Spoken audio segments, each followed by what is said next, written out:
On chante ensemble. Au-dessus des puissances, au-dessus des rois, au-dessus de la nature et de la création, au-dessus de tous les plans des hommes sages, bien avant le monde tu existais, au-dessus des royaumes, au-dessus des trônes, au-dessus des merveilles que ce monde a connues,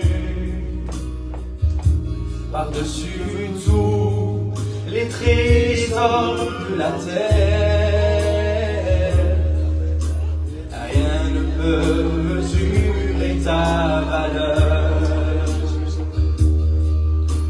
Crucifié, seul abandonné, tu as souffert, méprisé, rejeté, tel une rose, foulé sous nos pieds. Tu m'as sauvé, tu m'as aimé, par-dessus tout. Crucifié et seul abandonné, tu as souffert, méprisé, rejeté, tel une rose, foulé sous nos pieds. Tu m'as sauvé, tu m'as aimé, par-dessus tout. Amen. Pour la gloire, Seigneur Jésus. Amen.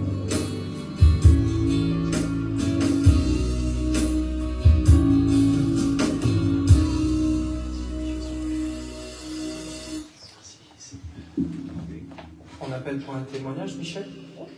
C'est toi qui vois. Ouais. On chante encore un cantique, puis après on aura un témoignage. Amen, amen. Que Dieu vous bénisse. Merci Jésus. Alors, le prochain cantique, il est là.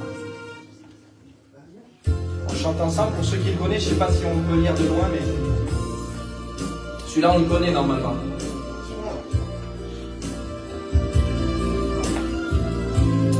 Pour la gloire, Seigneur.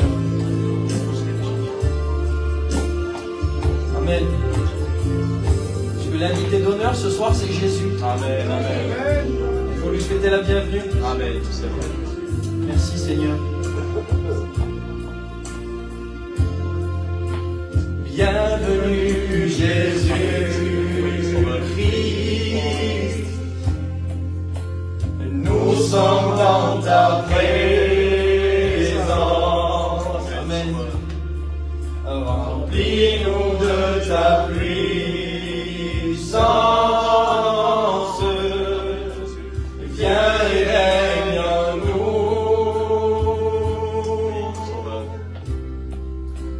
Bienvenue, Jésus-Christ. Et nous sommes dans ta présence.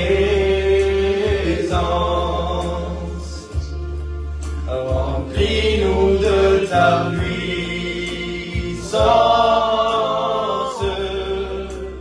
Viens et règne en nous. Car tu es cette eau vive, source d'eau intarissable.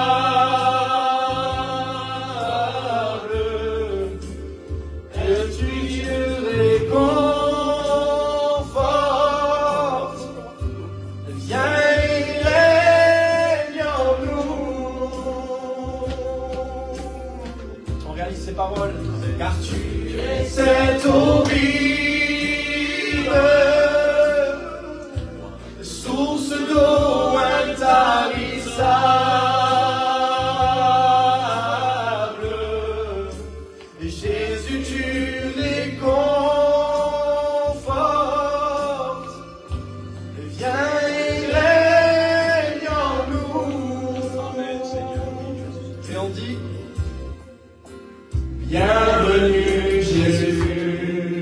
la gloire, Seigneur Jésus.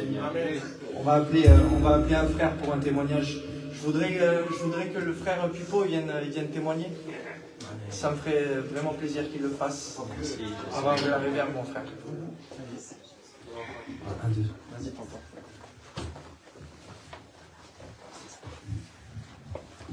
Peut-être le micro, si, un petit peu. Allez. Gloire au Seigneur. Je vous salue à tous dans le nom du Seigneur. Je vais vous dire ce que Dieu a fait dans ma vie. Parce que le temps du miracle n'est pas passé. Il est toujours d'actualité. Il y a quelques années de cela, je suis tombé malade. Et ma femme, elle a pris rendez-vous à Marseille avec un pneumologue. Parce que moi, j'étais dans l'est de la France. On était près des frontières d'Allemagne. Et on ne trouvait pas la maladie que j'avais. Alors, certains endroits, ils disaient que c'était la coqueluche. D'autres que c'était la tuberculose. Enfin, bref. Il fallait approfondir. Et le Seigneur a permis qu'avec le matériel qu'on avait, on est descendu, parce que moi je fais partie des gens du voyage, on est descendu avec le matériel ici, et quand elle a pris le rendez-vous à Marseille avec un pneumologue, les Gréciens, quand je suis arrivé, m'ont dit, voilà, vous arrivez, c'est trop tard. Il n'y a plus rien à faire pour vous. J'avais 48 ans. Bon, maintenant je suis un vieux quand même, mais bon, on n'a pas toujours 48 ans. Je vous parle de cela il y a 15 ans en arrière. Ils m'ont dit, voilà, il n'y a plus rien à faire pour vous, vous arrivez, c'est trop tard. On se demande comment vous respirez jusqu'à maintenant. Je dis, alors dites-moi, qu'est-ce que c'est que j'ai?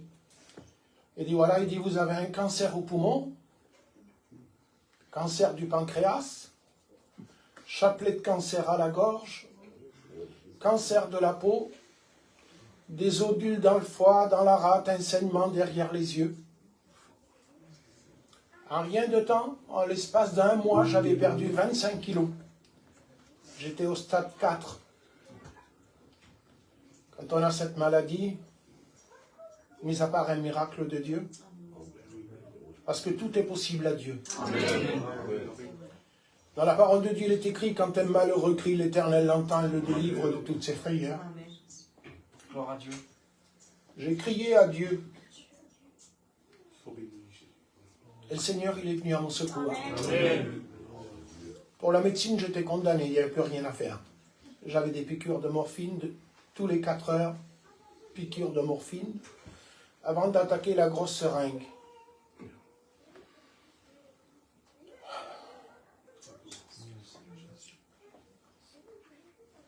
Et puis, j'ai une force intérieure. Et je disais toujours, mon Dieu va me sortir de là. Amen. J'avais une foi à déplacer une montagne. Amen, Jésus. C'est vrai que ça fait des années que je suis baptisé, ça va faire bientôt 50 ans que je suis baptisé. J'ai donné mon cœur à Dieu à l'âge de 14 ans.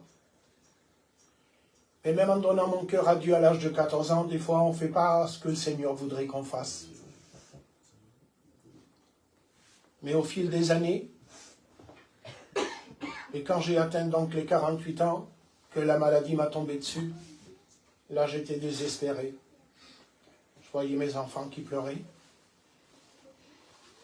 Mes frères les plus vieux qui venaient à l'hôpital, ils me disaient, mon petit frère va partir. Puis moi je disais, il ne faut pas baisser les bras, mon Dieu va me sortir de là. Effectivement, Dieu m'a sorti de là. Vous savez, quand on est au stade 4 et qu'il n'y a plus rien à faire, la psychologue, elle s'est assise au pied du lit. Elle me dit, voilà, monsieur Santiago, mettez-vous à l'évidence. Il n'y a plus rien à faire pour vous. Acceptez la maladie, mourrez, partez en paix. C'est facile de le dire. Hein? Parce que je combattais, je disais, mon Dieu me sortira de là. Je n'avais pas la force de crier seulement à Dieu, mais je levais mon bras et je disais, mon Dieu, au-dedans de moi, mon Dieu, tu vas me sauver, tu vas me sortir de là. Et la psychologue, quand elle s'est assise au pied du lit, elle est repartie, elle me dit, je vois que vous ne voulez pas m'écouter, je reviendrai une prochaine fois. Et dans moi, je disais, je la chasse au nom de Jésus. Il ne faut pas qu'elle me fasse douter. Elle s'est assise de nouveau au pied du lit, elle me dit, voilà, mettez-vous à l'évidence, il n'y a plus rien à faire pour vous. Acceptez la maladie, mourrez, partez en paix. Une voix intérieure est sortie d'un seul coup. J'ai dit, arrière de moi, Satan, tu ne me feras pas douter de mon Dieu. Amen. Elle me dit, puisque vous me chassez, montrez-moi que votre Dieu est si puissant. Marchez dans le couloir. C'était canaille quand même. Parce que je ne pouvais pas marcher, justement, j'avais perdu 25 kilos. Mais j'ai dit, vous le verrez s'accomplir. Amen. Et quand j'ai dit, vous le verrez s'accomplir, 20 jours après, ma femme et mon fils, ils me tenaient, je marchais dans le couloir. J'avais plus de tissu, j'avais plus de poumons. Le cancer, il avait mangé les poumons. Plus de tissu, la pointe du pancréas, chapelet de cancer à la gorge. J'ai pas eu d'opération, pas de chimio, pas de rayon, rien de tout ça. Dieu a opéré le miracle. Amen. Le professeur qui me soignait, il s'est converti, il a donné son cœur à Dieu. Amen. Parce qu'il dit, là, je vois un miracle s'accomplir devant les yeux. Pour nous, pour la médecine, vous étiez condamnés, il n'y avait plus rien à faire. Les docteurs, ils venaient autour du lit, puis se mettaient autour du lit, puis disaient, voilà le miraculé du service. Amen. Je vous assure, le temps que j'étais à l'hôpital, on écoutait des cantiques de CD. J'ai donné je ne sais pas combien de CD. Parce que à chaque coup, il passait dans le couloir, il disait, on ne sait pas ce qu'il y a, mais dans cette chambre, il y a quelque chose de reposant. Amen. On a donné des Bibles, on a témoigné que l'amour de Dieu et ce que Dieu avait fait pour moi, il pouvait le faire aussi pour d'autres. Dieu, il est puissant, il ne change pas. Il est dit, quand un malheureux crie, l'Éternel l'entend et il le délivre de toutes ses frayeurs. Dieu, il l'a fait pour moi. Il me disait, pour restaurer seulement les tissus, il faut 6 mois de sanatorium. Parce que j'avais plus de tissus, plus de poumons. On se demande comment vous respirez jusqu'à maintenant. Mais quand le Seigneur, il opère un miracle, Amen. il a opéré le miracle. Tout était disparu, il n'y avait plus rien du tout, plus de traces de cancer. Gloire à toi, Seigneur. Les poumons se sont régénérés, les tissus se sont formés par la puissance de Dieu. Amen. Après, ils m'ont dit, si le cancer il est disparu, c'est qu'il s'est logé ailleurs. Ils m'ont fait une ponction, ils m'ont rentré une aiguille grande comme ça. Mon frère, qui était à l'époque, ceux qui le connaissent, qui était serviteur, qui est parti auprès du Seigneur, il me tenait les mains pendant qu'il me faisait la ponction. Ils m'ont prélevé de la moelle épinière. Ils ont analysé, pas de cancer non plus dans la moelle épinière. Ils ont voulu chercher, ils dit, s'il n'est pas dans la moelle épinière, il doit être dans les os. Alors là, ça a été le plus terrible, parce qu'ils ne pouvaient pas m'endormir, j'avais que 7 de tension. Ils m'ont pris un bout d'os de la hanche à vif.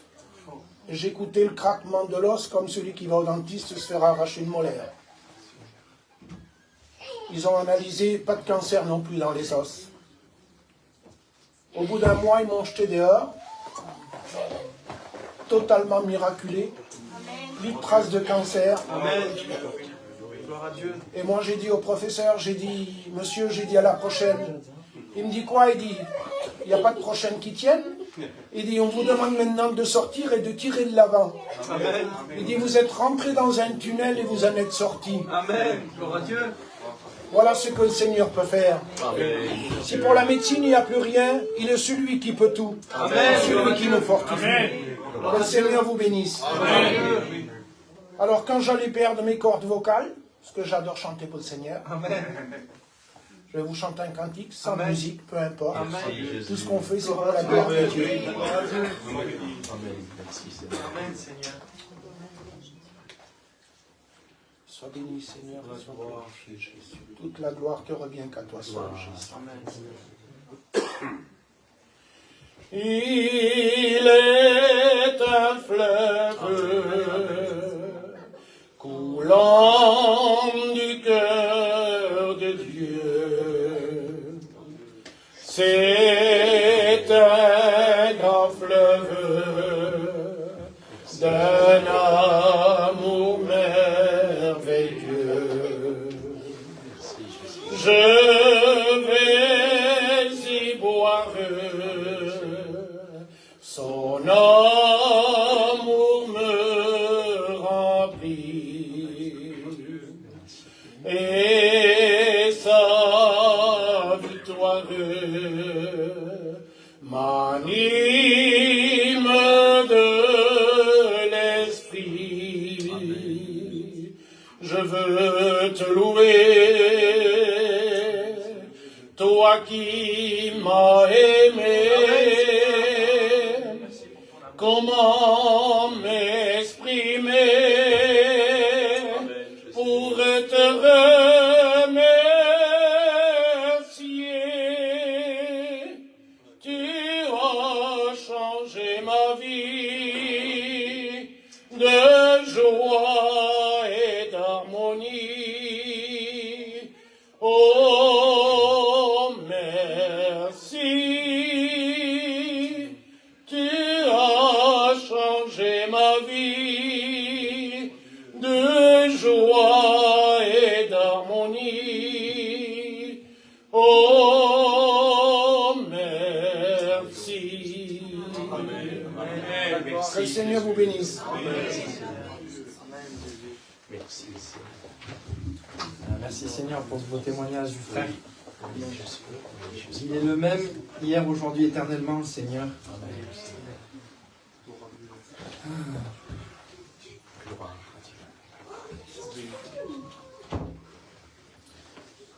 On va chanter ce cantique ensemble.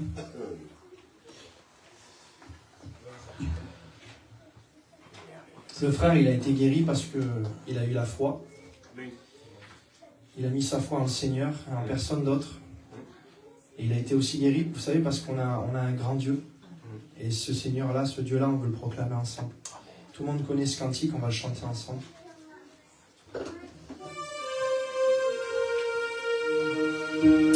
Amen. À toi la gloire, Seigneur Jésus.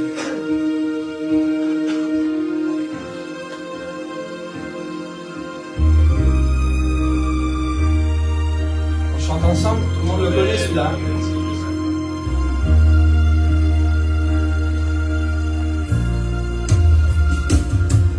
Le roi dans sa beauté, vêtu de majesté, la terre est dans la joie, la terre est dans la joie, sa gloire resplendit, l'obscurité s'enfuit, au son de sa voix, au son de sa voix, combien Dieu est grand, chantons-le combien Dieu est grand, et tous verront combien Dieu est grand. Car d'âge en âge il vit, le temps lui est soumis, commencement et fin, commencement et fin, céleste divinité, Dieu d'éternité, il est l'agneau divin, il est l'agneau divin. Combien Dieu est grand, chantons-le combien Dieu est grand, et tous verront combien Dieu est grand.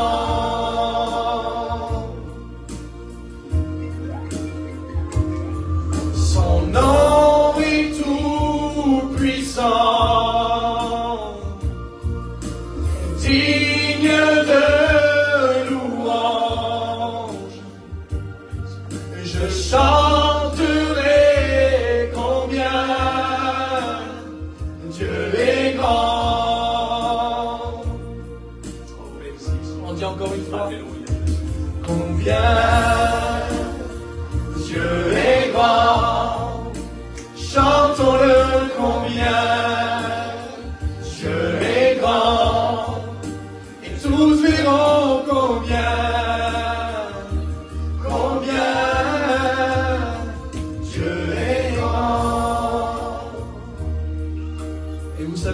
tout à l'heure dans son témoignage, le frère, eh ben, il y a un médecin qui a vu combien Dieu était grand, parce qu'il s'est converti grâce à la guérison du frère.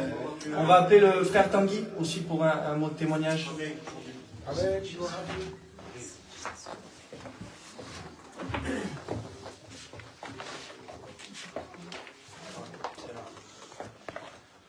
Tu peux le prendre à la main si tu veux. Ouais, je fais. Prends-le à la main. Alors, bonsoir à tous et à toutes. Voici mon témoignage.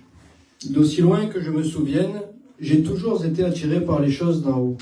Même si je n'ai pas grandi dans une famille chrétienne, baptisé catholique par tradition, mon père ne pratiquait pas, ma mère était très spirituelle et m'a toujours appris à faire le bien autour de moi. J'ai toujours senti qu'il y avait un Dieu, quelqu'un au-dessus. J'apprenais qui était Jésus au catéchisme et je posais beaucoup de questions au curé du village. Le Seigneur avait déjà des projets pour moi, il me fallait juste le comprendre.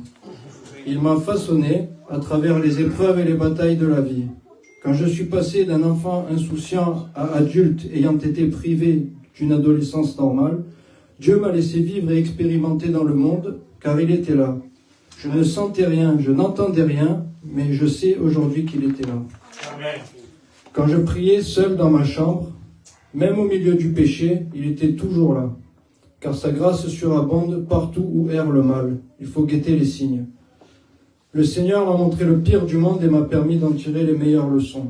Encore récemment, car on apprend chaque jour. Bref, au lieu de continuer sur un chemin de violence, de paresse ou de me victimiser, à 18 ans, j'ai décidé de changer de vie, de ville et de fréquentation parce que je voulais devenir un homme digne de ce nom. À ce moment-là, ma foi avait augmenté, toujours catholique. À force de travail acharné et de persévérance, le Seigneur m'a récompensé. Il m'a donné un restaurant à gérer avec 3 de mes cousins. Il m'a donné la notoriété, l'abondance, de l'argent, des biens matériels et même l'amour à moi qui n'avais jamais réussi à tomber amoureux avant cette personne-là. Pourtant, j'étais toujours dans le monde.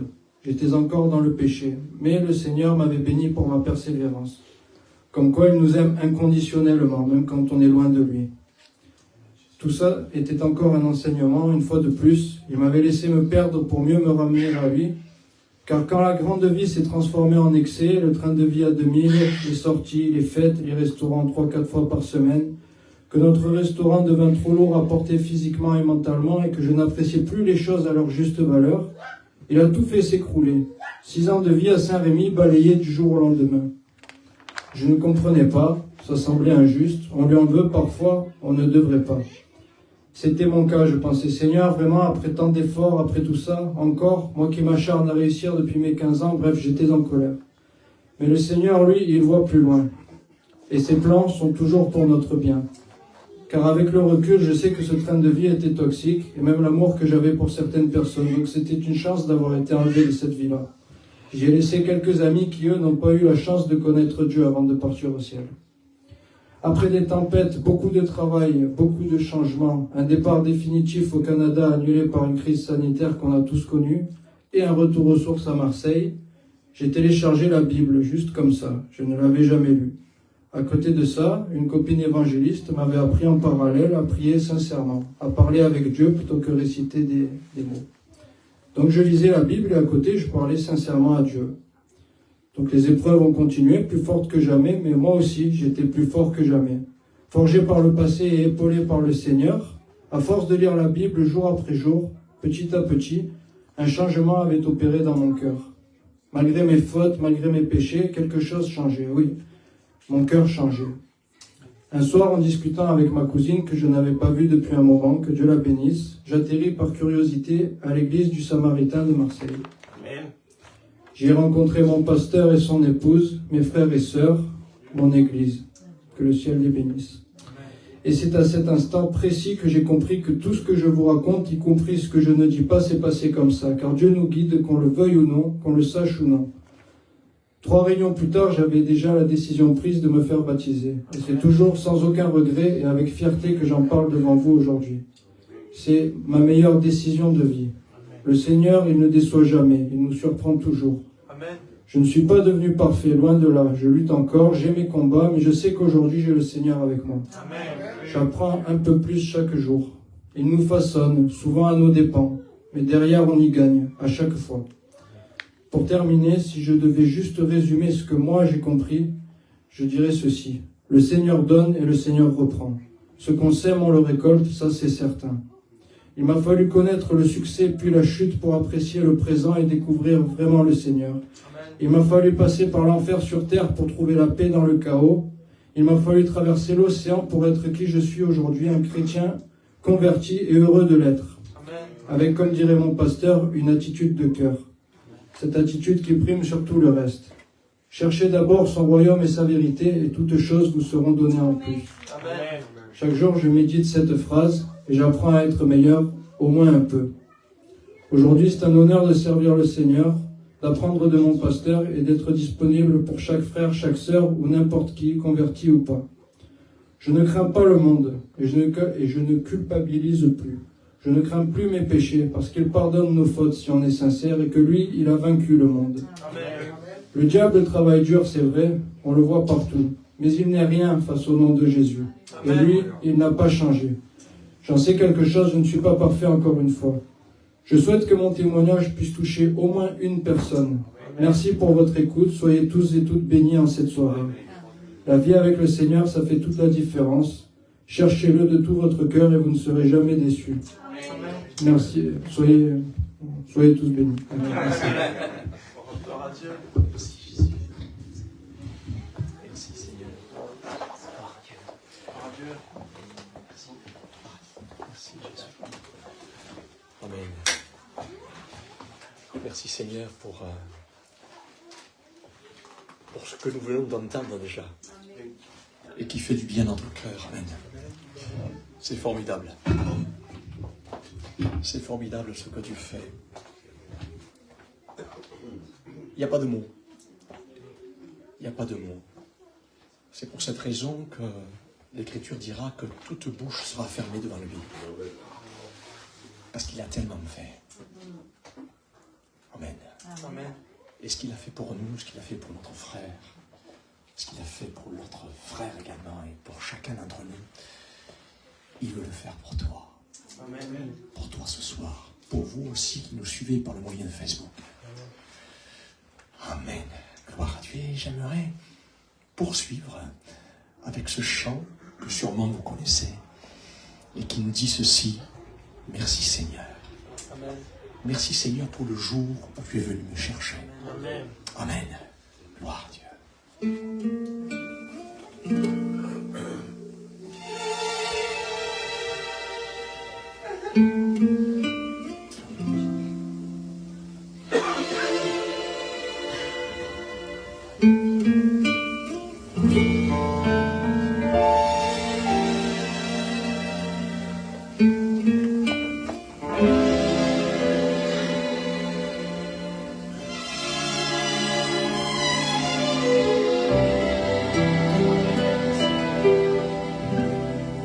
Merci Seigneur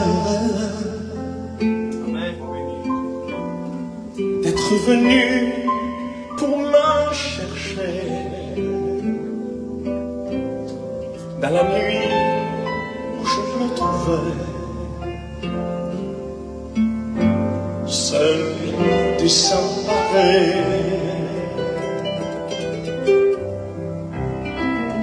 Merci Seigneur pour ta parole que si souvent me fortifie et m'apprend, amen, à rester confiant. Jésus, tu as compris ma vie. Tu en as fait une harmonie. Je ne suis plus seul ici-bas, car tu es là. Oui, il est là, à côté de nous. Amen. Jésus, tu m'as rempli de bonheur et ta joie inonde mon cœur. Tu pardonné. Alléluia. Il n'y a pas plus beau qu'un homme, une femme pardonnée de ses péchés. Amen. Merci Seigneur de m'accorder ton Esprit Saint, de me guider sur le chemin par ta sûre main. Merci Seigneur de verser à moi ton amour pour que je puisse chaque jour aider mon prochain. Jésus, tu as comblé la vie, tu en as fait une harmonie. Je ne suis plus seul ici-bas, j'ai le plus grand avec moi, car tu es là. Alléluia, alléluia. Jésus, tu m'as rempli de bonheur et ta joie inonde mon cœur. Tu m'as libéré, pardonné. Alléluia. Merci Seigneur de verser à moi ton amour sans rien demander en retour, sans me condamner. Merci Seigneur de me garder jusqu'au grand jour où tu viendras me prendre enfin pour être à toi pour toujours. Gloire à Dieu. Amen. Merci Seigneur. À Dieu soit toute la gloire. Amen. Amen. Si le monde nous condamne, si le diable même nous accuse et nous condamne, le Seigneur, lui, il est près de nous. Amen. Amen. Gloire à Dieu. Il est celui qui ne te condamne pas dans cette soirée. Il est celui qui ne te condamne pas dans cette soirée. Amen. Amen. Gloire à Dieu. Voilà, j'aimerais, avec la grâce et l'aide de Dieu, bien sûr, en ce début d'année, c'est vrai que nous sommes dans une nouvelle année, 2024 déjà, poser, avec la grâce de Dieu, bien sûr, poser la première pierre à cette maison que nous sommes, chacun pour notre part, afin que celle-ci, en parlant de notre vie, de notre maison, la maison que nous sommes, afin que celle-ci soit bâtie sur le roc. Amen. Ce roc que la Bible appelle Jésus-Christ. Voyez-vous, pour ceux qui s'y connaissent en maçonnerie, moi je ne m'y connais pas, hein, mais pour ceux qui s'y connaissent en maçonnerie, je crois que Lévi s'y connaît, et bien d'autres bien sûr ici, hein, une maison a besoin tout d'abord d'une bonne fondation, n'est-ce pas? La fondation est la partie du bâtiment qui a pour but de supporter les charges et les surcharges d'un bâtiment et de le transmettre dans le bon sol aussi. Parce qu'il faut bâtir sur le bon sol. Hein. Et ainsi en est-il pour notre vie, pour la maison que nous sommes, si nous voulons qu'elle subsiste avec Dieu pour l'éternité, et qu'elle subsiste déjà avec Dieu dans ce monde, et surtout que nous puissions un jour vivre avec Dieu dans le ciel pour l'éternité. Nous ne pouvons bâtir notre vie avec le Seigneur n'importe comment. Et je ne vous apprends rien pour la plupart d'entre vous. Un simple rappel dans ce début d'année. Amen. Et c'est ce que soulignera ce premier texte que j'aimerais lire pour vous dans l'évangile selon Matthieu, chapitre 7, verset 21, un texte que vous connaissez sûrement. Jésus ici va comparer l'homme à deux sortes de maisons. Ceux qui me disent « Seigneur, Seigneur », dira Jésus, n'entreront pas tous dans le royaume des cieux. Mais celui-là seul qui fait ou qui pratique la volonté de mon Père qui est dans les cieux. C'est pourquoi quiconque entend ces paroles que je dis et les met en pratique sera semblable à un homme prudent qui a bâti sa maison sur le roc. La pluie est tombée, les torrents sont venus, les vents ont soufflé et se sont jetés contre cette maison. Elle n'est point tombée. Amen. Amen. Comme nous l'avons entendu ici. Il y a eu des épreuves dans la vie de notre frère. La maison était bien fondée, frère. Elle n'est point tombée. Parce qu'elle était fondée sur le roc. Amen. Mais, quiconque entend ces paroles que je dis et ne les met pas en pratique, sera semblable à un homme insensé qui a bâti sa maison, non pas sur le roc, mais sur le sable.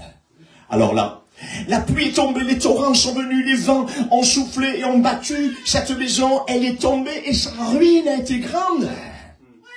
Voilà ici, frères et sœurs et amis, un texte qui nous rappelle que la vie sur cette terre ne nous fera aucun cadeau, même en 2024.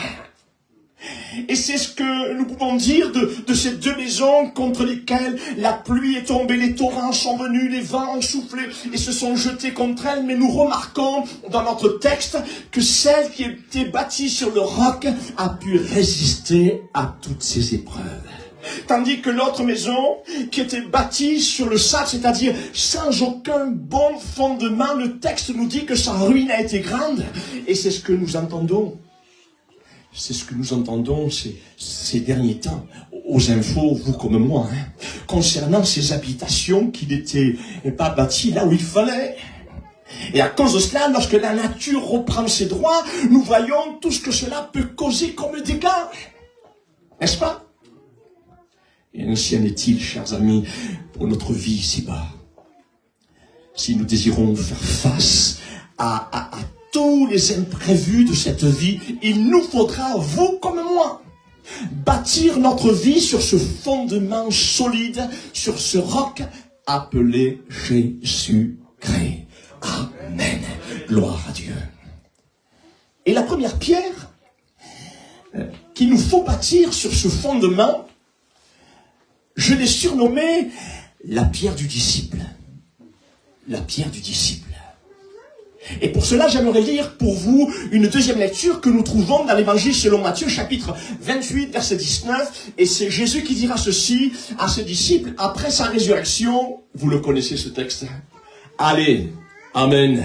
Faites de toutes les nations des disciples, les baptisant au nom du Père, du Fils et du Saint-Esprit, et enseignez-leur à observer tout ce que je vous ai prescrit. Et voici, amen, je suis avec vous tous les jours, jusqu'à la fin du monde. Amen. Voilà ici, frères et sœurs, et amis, un texte qui nous rappelle à nous, pasteurs, la mission que Jésus-Christ nous a confiée.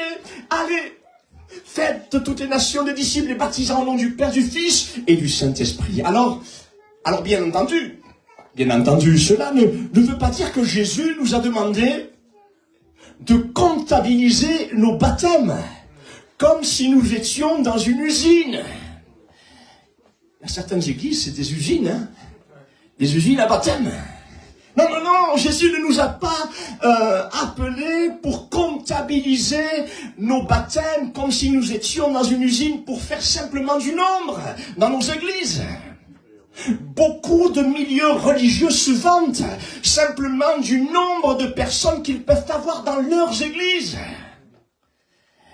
Mais ce n'est pas la mission première que Jésus nous a donnée. Même si vous étiez que 2 ou 3, moi je serais heureux d'être là. Amen.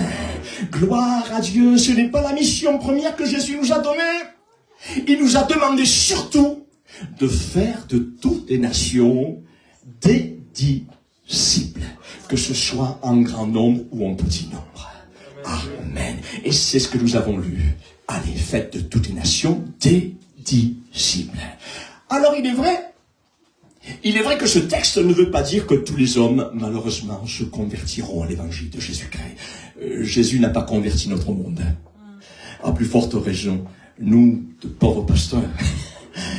Non, c'est vrai que ce texte ne veut pas dire que tous les hommes se convertiront à l'évangile. Malheureusement, Dieu désirait que tout le monde soit sauvé. Mais malheureusement, ce n'est pas ainsi. Pas parce que Dieu ne le veut pas, mais parce que le cœur de l'homme est tortueux par-dessus tout. Et c'est ce qui se passa lorsque Jésus était sur cette terre. Au départ,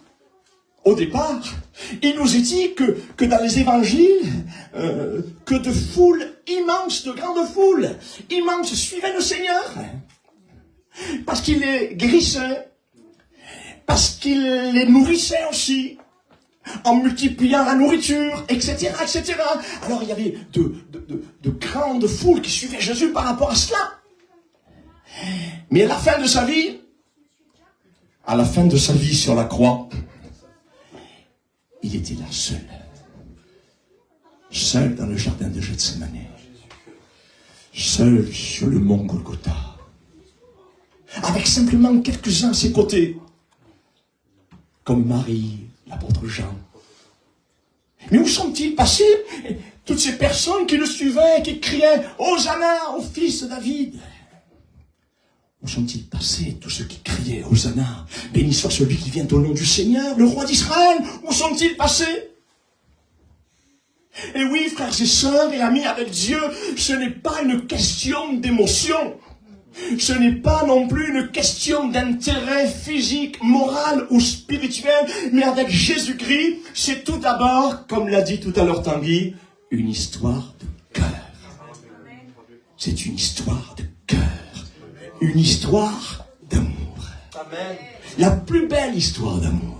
Amen. Une histoire d'amour entre lui et nous, car nous réalisons profondément que son amour sur la croix nous a sauvés des conséquences terribles de nos péchés, c'est-à-dire l'enfer pour l'éternité. Et voyez-vous, sans cet amour pour lui, nous ne pourrons pas le suivre jusqu'au bout. Car à la moindre épreuve, nous l'abandonnerons. Voilà pourquoi Dieu nous a demandé de faire de toutes les nations, non pas des adhérents, mais il nous a demandé de faire des disciples. Et c'est le désir de Dieu pour chacun d'entre nous dans cette soirée. Amen. Gloire à Dieu. Mais qu'est-ce qu'un disciple? C'est quoi un disciple? Un disciple, c'est un élève qui écoute avant toute chose. C'est un élève qui écoute avec attention l'enseignement de son maître. C'est-à-dire qu'il est attentif à l'enseignement de Jésus-Christ révélé par sa parole afin de se laisser éduquer par Jésus. Amen. Et c'est ce que Dieu désire pour chacun d'entre nous. À l'égard des enseignements de Jésus, il nous faut avant tout prendre le temps d'écouter ses instructions. Amen. Et voilà ici l'une des qualités indispensables d'un véritable disciple du Seigneur, une oreille attentive aux instructions de sa parole. Amen, comme vous l'avez ce soir. Gloire à Dieu. Et c'est ce que disait notre texte en parlant du disciple. Allez, faites de toutes les nations de disciples, les baptisant au nom du Père, du Fils et du Saint-Esprit, et enseignez-leur à observer tout ce que je vous ai prescrit. Et voyez-vous, ce texte est là pour nous dire aussi, frères et sœurs, que notre formation, commençant par moi, notre formation en tant que disciple, se terminera dans le ciel. Amen. Lorsque nous revêtirons notre corps glorieux et que nous serons pour toujours avec le Seigneur, ce qui veut dire que nous sommes appelés encore, et en commençant par moi, nous sommes appelés encore à apprendre de lui. Amen. Amen. Gloire à Dieu. À être enseigné par lui, par le moyen de la parole de Dieu, tous les jours de notre vie. Et cela se fait dans notre vie quotidienne par la lecture de la Bible, par un moment de prière aussi, par les réunions en commun que nous avons dans ce lieu tous les 15 jours, Gloire à Dieu. Gloire à Dieu. Oui, il éveille chaque matin, il éveille mon oreille pour que j'écoute comme écoute des disciples. Le Seigneur, l'Éternel, m'a ouvert l'oreille et je n'ai point résisté. Je ne me suis point retiré en arrière, dira le prophète Ésaïe en parlant du disciple. Amen. Mais alors là aussi, que signifie écouter? Que signifie écouter? Écouter comme un disciple. Le verbe écouter signifie être attentif. Écouter, c'est prêter l'oreille. Écouter, c'est prêter l'oreille. C'est avoir une oreille attentive. Voyez-vous, il y a une différence entre entendre et écouter. Entendre, c'est une capacité physique qui nous est donnée à chacun d'entre nous uniquement avec notre oreille. Par exemple, je peux entendre du bruit, sans plus, avec mon oreille. Mais écouter, c'est différent. C'est différent. C'est non seulement entendre, mais c'est aussi une capacité intellectuelle qui fait que vous cherchez à comprendre ce que vous entendez. Amen. Et c'est ce que Dieu désire voir dans le cœur du disciple de Jésus-Christ, c'est que celui-ci ne se contente pas seulement d'entendre la parole de Dieu avec ses oreilles, mais surtout Dieu désire aussi que le disciple écoute attentivement. Amen. Avec ses oreilles, l'enseignement de Jésus-Christ, afin qu'il comprenne la volonté de Dieu pour sa vie. Et c'est ce que Dieu désire pour nous dans cette soirée. Car c'est de cette écoute attentive que va naître la foi. Amen. La foi dans vos cœurs. Comme le soulignera la lettre de Paul aux Romains chapitre 10 verset 7. Ainsi, la foi vient ou naît, elle naît dans le cœur de ce qu'on entend en écoutant attentivement, et ce qu'on entend en écoutant attentivement produit la foi en nous. Amen.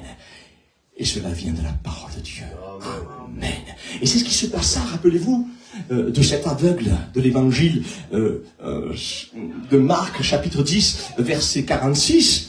Il nous est dit que Jésus passait par la ville où il se trouvait, cet aveugle appelé Bartimée. Et cet aveugle Bartimée entendit que c'était Jésus de Nazareth. Alors il se mit à crier, « Fils de David, Jésus, aie pitié de moi !» Et Jésus, prenant la parole, lui dit, « Que veux-tu que je te fasse ?» Maître, lui répondit l'aveugle, « Que je recouvre la vue. » Et Jésus lui dit, « Va, ta foi t'a sauvé. » Amen. Voyez-vous, cet homme n'a pas seulement entendu que Jésus passait par là, mais au-delà d'entendre, il avait sûrement écouté attentivement ce que l'on disait de lui. Amen. Amen. Gloire à Dieu. Et voilà pourquoi la foi a pu naître dans son cœur et ainsi il a pu bénéficier du miracle de Dieu dans sa vie. Amen. Gloire à Dieu. Merci Seigneur. Gloire à Dieu. Voyez-vous, tant de gens, bien des fois, repartent de nos réunions sans rien recevoir de la part de Dieu. Tout simplement parce qu'ils entendent sans écouter attentivement la parole de Dieu. Et à cause de cela, la foi que produit la parole de Dieu ne peut pas naître dans leur cœur, vous comprenez? Et c'est ainsi que dès que survient une épreuve, ces hommes et ces femmes sont semblables à cette maison qui a été bâtie sur le sable, sans fondement solide, et à cause de cela, elle est vite emportée, loin de Dieu, par toutes sortes de choses sur cette terre. Voilà pourquoi, frères et sœurs, Dieu nous invite à devenir ses disciples attentifs. Amen. Gloire à Dieu. Et je me réjouis dans cette maison de savoir qu'il y a des hommes et des femmes qui sont attentifs à la parole de Dieu. Non pas à un homme, mais à la parole de Dieu. Amen. Gloire à Dieu. Oui, merci Seigneur. Je vais bientôt terminer. Dans notre deuxième texte d'introduction, Jésus disait ceci. Allez, faites de toutes les nations des disciples, les baptisant au nom du Père, du Fils et du Saint-Esprit, et enseignez-leur à observer tout ce que je vous ai prescrit, et voici, je suis avec vous tous les jours, jusqu'à la fin du monde. Amen. Nous avons dit tout à l'heure que ce qui faisait la différence entre un disciple et un simple auditeur, c'est que le disciple ne se contente pas seulement d'entendre la parole de Dieu, mais il écoute attentivement l'enseignement de Jésus-Christ, et c'est ce que Dieu désire pour chacun d'entre nous. Et la deuxième qualité que possède le disciple de Jésus-Christ, et c'est ce que Dieu veut de chacun d'entre nous dans cette soirée, c'est que celui-ci ne se contente pas seulement d'écouter attentivement la parole de Dieu, c'est déjà bien. Amen. Mais qu'il puisse s'empresser aussitôt de mettre en pratique. Amen. Amen. Ce que le Seigneur lui enseigne à travers sa parole. Et c'est ce que disait notre premier texte d'introduction concernant la maison bâtie sur le roc, image de celui qui met en pratique la parole du Seigneur. C'est pourquoi dire à Jésus, quiconque entend ces paroles que je dis et les met en pratique sera semblable à un homme prudent qui a bâti sa maison sur le roc. Voyez-vous, nous pourrions écouter les plus grands prédicateurs. Nous pourrions écouter les plus belles prédications. Nous pourrions même assister à toutes les réunions dans chaque église. Mais s'il n'y a pas en nous cet ardent désir d'appliquer dans nos vies ce que nous écoutons de la part de Dieu par le moyen de sa parole, cela ne nous servirait à rien. Si ce n'est que de la fatigue. De la fatigue.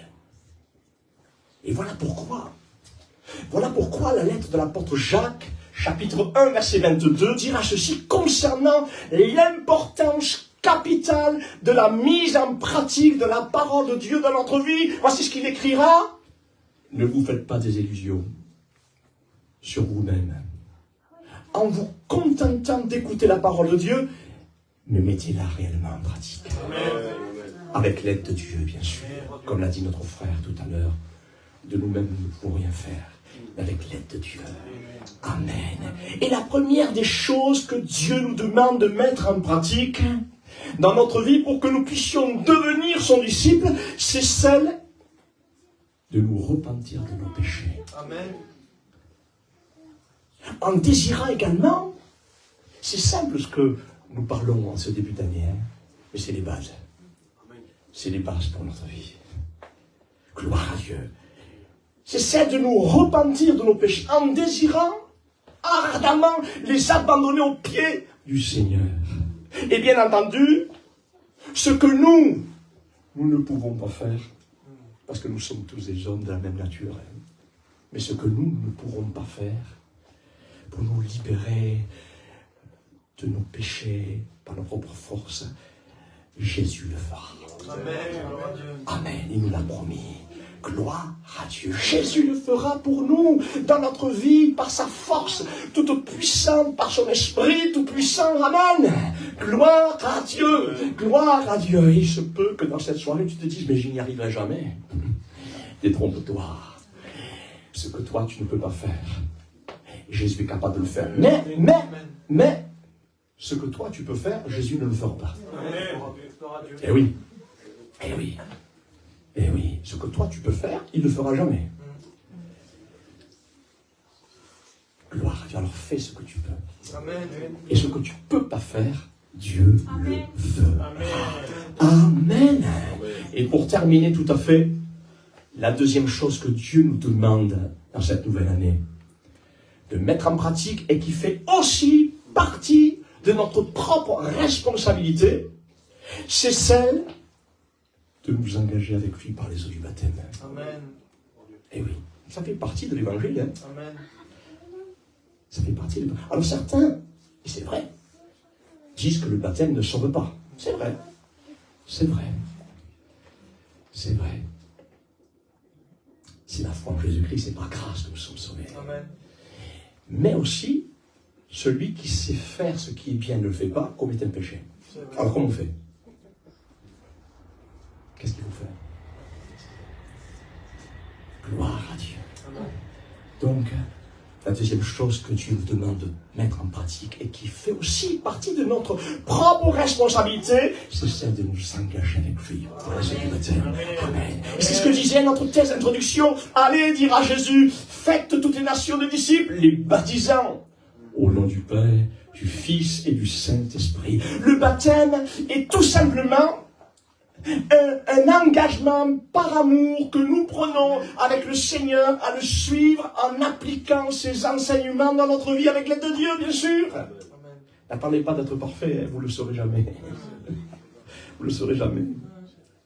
C'est là-haut qu'on sera parfait. Et c'est ce que nous avons fait la plupart d'entre nous, pour prendre une image très terre à terre. C'est ce que nous avons fait la plupart d'entre nous lorsque nous nous sommes mariés devant le maire de notre ville. Pour moi, ça fait plus de 40 ans maintenant que j'ai dit oui à ma femme et qu'elle m'a dit oui. Et ainsi en est-il. Ainsi en est-il pour le disciple de Jésus-Christ. Si nous désirons être sauvés, si nous désirons la bénédiction de Dieu, nous ne pouvons rester indéfiniment sans prendre de décision. Il nous faut faire un choix. Et c'est ce que nous avons fait lorsque nous avons fait le choix de nous marier. Il y a eu la période de fiançailles, plus ou moins longue. Mais nous ne pourrions indéfiniment rester fiancés. Il nous fallait passer à l'étape suivante, qui était de nous engager par les liens du mariage, n'est-ce pas? Et je me souviens qu'avant les signatures, devant le maire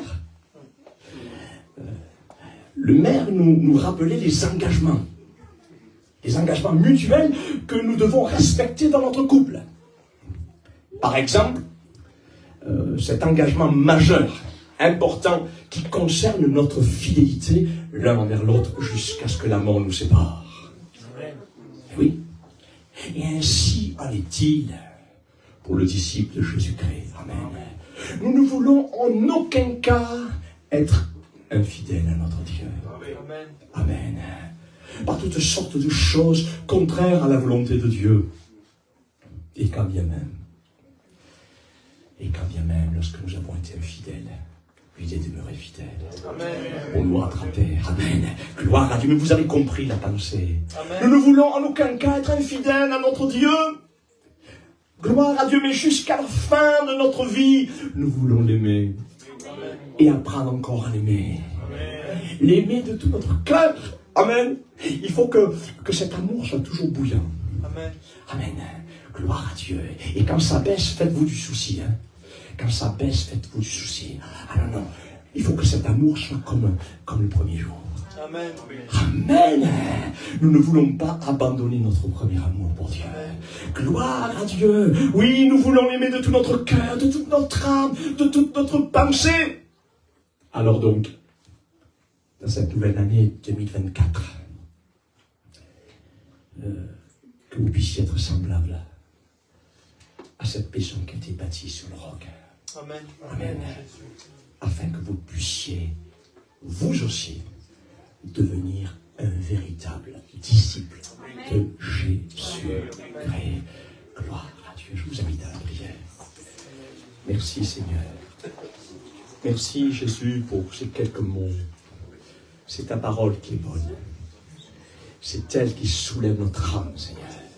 C'est elle qui touche notre cœur, parce que jamais homme n'a parlé comme toi. Amen. Seigneur, merci pour cette parole qui nous fait du bien, qui est véritablement cette nourriture pour notre âme. Amen.